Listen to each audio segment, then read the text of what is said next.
দেখতে দেখতে তরমুজের সিজন চলেই যাচ্ছে। তো সিজন চলে যাওয়ার আগে আপনাদের সাথে দারুণ একটা তরমুজের ডেজার্ট বলেন, শরবত বলেন, জুস বলেন, যেটাই বলেন না কেন, দুর্দান্ত একটা রেসিপি। এটা খেলে মন প্রাণ সব কিছু শান্ত হয়ে যায়। কারণ এখন বাহিরে এই মেঘ, এই ঝড়, এই বৃষ্টি, তাই আজকে একটা খুবই মজাদার তরমুজের ডেজার্ট নিয়ে এসেছি। তো আমি ফার্স্টেই তরমুজ কেটে নিয়েছি। তরমুজটা আমি ব্লেন্ডারে ব্লেন্ড করে জুস করে নিব। তার সাথে আমি এখানে সাবুদানা অ্যাড করব। সাবুদানা আমি এখানে একদম পানিতে সিদ্ধ করে নিব। সাথে একটু ফুড কালার না, এটা আমি রুয়াবজা দিয়েছি, এখানে কোনো ফুড কালার ইউজ করি নাই। তাহলে সাবুদানাটা কালারফুল হবে। আর এখানে আমি সেই জুসটার ভিতরে আগার আগার পাউডার দিয়ে এটাকে আমি জাল করে নিব।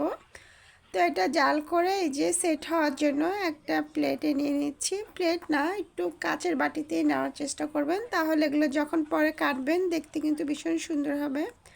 তো এটা আমি 1 ঘন্টার জন্য রেখে দেব। 1 ঘন্টার জন্য রেখে দিলে একদম সেট হয়ে সুন্দর মতন বসে যাবে। তখন কাটতে এটা একদম খুবই সুবিধা হবে। তো এই যে আমার এটা রাখা হয়ে গেছে। এটা ফ্রিজেও রাখতে পারেন, বাহিরে। আমার কিন্তু ফ্রিজে রাখতে হয়নি, আমি বাহিরে রাখার পরেই দেখেন কি সুন্দর সেট হয়ে গেছে। তো এখনও কিন্তু তরমুজ শেষ হয়নি, বাজারে প্রচুর তরমুজ আছে। তো এখন যেমন বৃষ্টি হয় মাঝে মাঝে, তেমন কিন্তু আবার হঠাৎ করে গরমও পড়ে। তো গরমে এই ধরনের একটা ডেজার্ট টাইপের শরবত হলে দারুণ কিন্তু লাগে। ইচ্ছা লাগলে সন্ধ্যার সময় চা না খেয়েও খেতে পারেন, বা রাতেরবেলা ডিনারের পরও খেতে পারেন। একবার হলো বাসায় আপনারা বানিয়ে ট্রাই করে দেখবেন, এত মজা লাগে। আর শরীর স্বাস্থ্যের জন্য সবসময় হেলদি খাবার সবসময় সবার জন্য খুবই উপকার। আর ফল অনেক সময় দেখা যায় বিশেষ করে বাচ্চারা খেতে চায় না, ইচ্ছা করলে বাচ্চাদের জন্য একটা একদম পারফেক্ট একটা ডেজার্ট হতে পারে। তো এই যে আমি দেখেন কি সুন্দর লাগতেছে চকলেট। ইচ্ছা হলে আপনি এটা পুডিং ভেবেও পুডিংয়ের মতন এমনিতেই খেতে পারেন, কিছুরই প্রয়োজন নেই।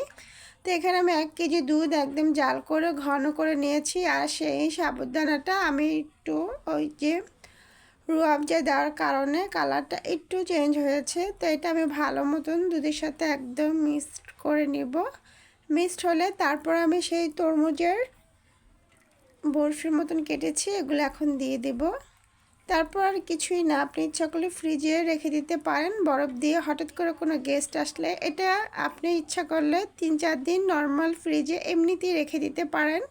হঠাৎ করে যে কোনো মেহমান বা যে কোনো কাউকে দিলে পুরো সারপ্রাইজ হয়ে যাবে। আর প্রচুর গরমের ভিতরে বরফ দিয়ে খেতে পারেন। ভালো লাগলে অবশ্যই আমার আইডিটা ফলো করে পাশে থাকবেন। কেউ আমার ইউটিউব চ্যানেল থেকে দেখে থাকলে অবশ্যই চ্যানেলটা সাবস্ক্রাইব করে দিবেন। ব্যস্ততার শহরে সহজ করে যেটা দেখানো যায় সেটাই আপনাদের সাথে সবসময় দেখানোর ট্রাই করি। তো দেখেন কতটা সুন্দর। আর কিছুক্ষণ রাখলে কিন্তু এমনিতে মানে ঘন হয়ে যাবে। তো অবশ্যই এভাবে বরফ দিয়ে একবার হলো ট্রাই করুন।